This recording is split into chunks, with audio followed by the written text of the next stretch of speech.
Supreme കോടതിയുടെ നിർദ്ദേശപ്രകാരം പുതുതായി രൂപീകരിച്ച മേൽനോട്ട സമിതി മുല്ലപ്പെരിയാർ സന്ദർശിച്ചു. പുതിയ സമിതി രൂപീകരിച്ചതിന് ശേഷമുള്ള ആദ്യ സന്ദർശനമാണിത്.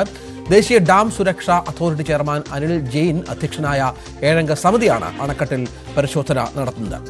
പി.എ. സാഗർ വിവരങ്ങൾ പങ്കുവെക്കും. സാഗർ, മുല്ലപ്പെരിയാർ വിഷയം നമുക്കറിയാം, വളരെ കാലങ്ങളായി ഇതുമായി ബന്ധപ്പെട്ട തർക്കങ്ങളുണ്ട്, പ്രശ്നങ്ങളുണ്ട് സംസ്ഥാനങ്ങൾ തമ്മിൽ. ഇപ്പോൾ ഈ സമിതിയുടെ കണ്ടെത്തലുകൾ, നിരീക്ഷണങ്ങൾ എന്തൊക്കെയാണ്? എന്തെങ്കിലും വിവരമുണ്ടോ? രഞ്ജിത്ത്, ഈ പറഞ്ഞ പോലെ തന്നെ മുല്ലപ്പെരിയാർ ഡാമിന്റെ കാര്യത്തിൽ ഇത്തരത്തിൽ സമിതിയുടെ ഒരു നിരീക്ഷണം വരണമെങ്കിൽ ഉച്ചയ്ക്ക് ശേഷം മാത്രമേ ആവുകയുള്ളൂ. ഇന്നിപ്പോൾ സുപ്രീം കോടതിയുടെ നിർദ്ദേശപ്രകാരമാണ് ഈ പുതിയതായി രൂപീകരിച്ച മേൽനോട്ട സമിതി മുല്ലപ്പെരിയാർ ഡാം സന്ദർശിക്കുന്നത്. ഇന്ന് രാവിലെയോടെയാണ് സന്ദർശനം ഇവർ ആരംഭിച്ചത്. പുതിയ സമിതി രൂപീകരിച്ചതിന് ശേഷമുള്ള ആദ്യ സന്ദർശനമാണിത്. ദേശീയ ഡാം സുരക്ഷാ അതോറിറ്റി ചെയർമാൻ അനിൽ ജെയിൻ അധ്യക്ഷനായ 7-അംഗ സമിതിയാണ് അണക്കെട്ടിൽ ഇത്തരത്തിൽ പരിശോധന നടത്തുന്നത്.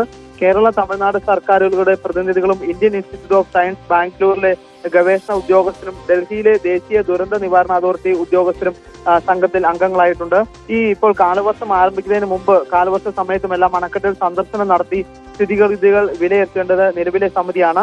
അതുകൊണ്ട് തന്നെയാണ് ഇത്തരത്തിലൊരു ഈ കോടതിയുടെ നേതൃത്വത്തിലുള്ള സംഘം ഇപ്പോൾ ഈ ഒരു സന്ദർശനം നടത്തുന്നത്. ഇന്ന് രാവിലെ എത്തിയ സംഘം തേക്കടിയിൽ എത്തിയതിനു ശേഷം ബോട്ട് മാർഗമാണ് അണക്കെട്ടിലേക്ക് പോയത്. ഇവർ ആദ്യം ബേബി ഡാം സന്ദർശിക്കും. തുടർന്ന് ഡാമിന്റെ ഷട്ടറുകൾ ഉയർത്തി പരിശോധിക്കുകയും എല്ലാം ചെയ്യും. ഉച്ചയ്ക്ക് ശേഷമാവും ഇവർ തിരിച്ചെത്തുക. കുമളിയിൽ തിരിച്ചെത്തുന്ന സംഘം ഉച്ചയ്ക്ക് ശേഷമാവും ഇക്കാര്യത്തിൽ സ്ഥിതിഗതികൾ വിലയിരുത്തുക. രഞ്ജിത്ത്, ഇതാണ് സാഹചര്യം.